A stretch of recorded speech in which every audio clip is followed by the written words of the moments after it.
Picasso, c'est toutes sortes d'histoires. Il y a une histoire à laquelle vous êtes assez liée, c'est la redécouverte de Dora Maar. Vous étiez directrice des musées de Marseille et à la Vieille Charité, vous avez fait une exposition principalement de photographies de Dora Maar. Et vous aviez essayé de rencontrer cette dame. Vous aviez acheté un tableau pour le musée d'Antibes et vous m'avez dit que vous aviez trouvé porte close et pas de conversation.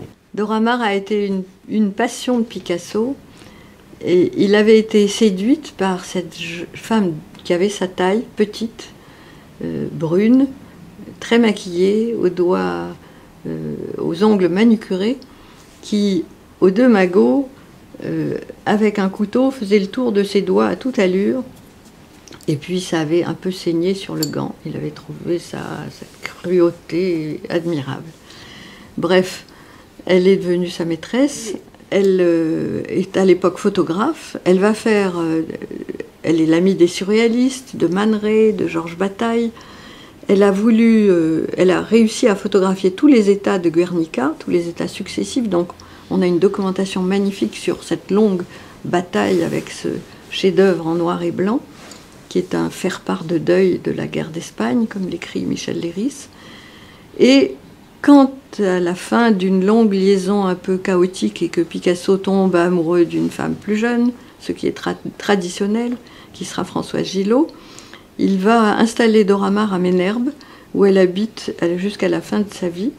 Et elle habite avec Dieu à Ménherbe. Elle va tous les jours à l'église, dans une robe noire. Et j'ai été visiter cette maison, qui venait d'être achetée par la dame qui habite au-dessus, une américaine qui faisait une fondation avec des résidences pour de jeunes écrivains.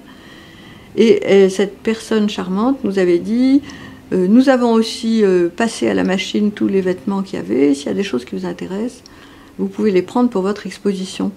Et on a retrouvé 2 ou 3 robes signées, des robes de vignes et de villes et de vacances. Et ces fameux petits maillots de bain triangulaires que les femmes portaient après la guerre, quand elles mettaient aussi un turban dans leurs cheveux, et qu'elles nouaient sur les côtés de leurs hanches ces petits triangles. Et donc nous avons au musée de la mode de Marseille des vêtements de Dora Maar, généreusement offerts par cette fondatrice.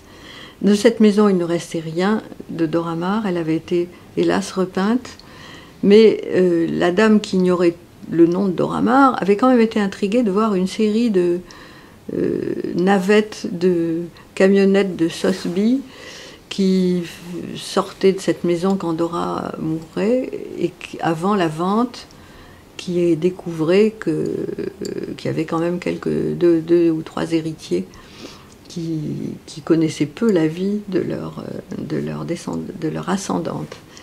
Et notamment était partie des murs, ce que j'avais cherché avant de découvrir les vêtements, ces murs étaient souvent décroutés et en mauvais état, et chaque fois qu'il y avait quelque chose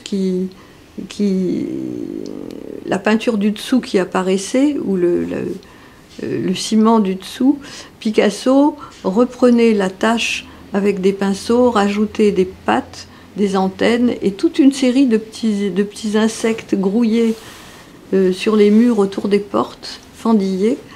Et évidemment, tout a été prélevé, y compris ces collections de petits découpages qu'il faisait dans les nappes à la fin des repas, en forme de chien, en forme... Voilà.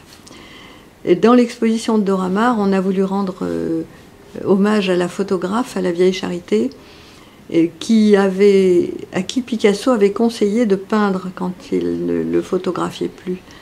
Or, sa peinture n'était pas... D'abord, elle était une femme malheureuse, assez isolée. Douglas Cooper était resté très lié avec elle.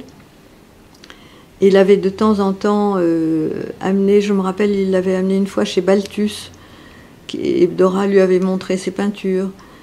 Mais les peintures de Dora Maar étaient déjà après une grande blessure, tandis que ses photos étaient à une époque où, très jeune et très jolie et très entourée par les surréalistes, elle a eu un rôle très important dans cette manière de créer une autre réalité à partir d'images réalistes, en mêlant par exemple sur une masse de cheveux blonds d'une amie ondulée sur une table, de mettre un tout petit bateau en papier et tout d'un coup les cheveux deviennent des vagues. Il y a une quantité d'inventions absolument miraculeuses, quelquefois saugrenues, cruelles.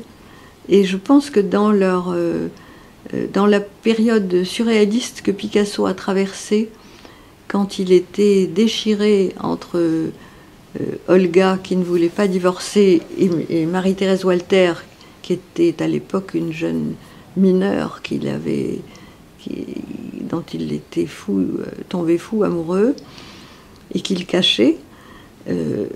Les drames quotidiens entre la maison et le château de Boisgeloup faisaient qu'il s'était un moment, pendant des mois, il s'était arrêté de peindre et il s'était mis à écrire des poèmes surréalistes magnifiques qu'on a découverts après sa mort. C'est Marie-Laure Bernadac qui les a publiés chez Gallimard en archivant la masse énorme de caisses de documents qui étaient parvenus avec la succession Picasso. Picasso n'ayant jamais rien jeté de sa vie, ni les dessins qu'il faisait, ni ceux qu'il faisait sur des journaux qu'il recevait, ni les lettres qu'on lui envoyait, ni même les publicités. Donc les milliers de documents, la pauvre Marie-Laure a travaillé 2 ans tous les matins de 9h à midi sur cette quantité énorme d'archives et de caisses qui lui avaient été confiées par la famille et dont on découvre encore des merveilles.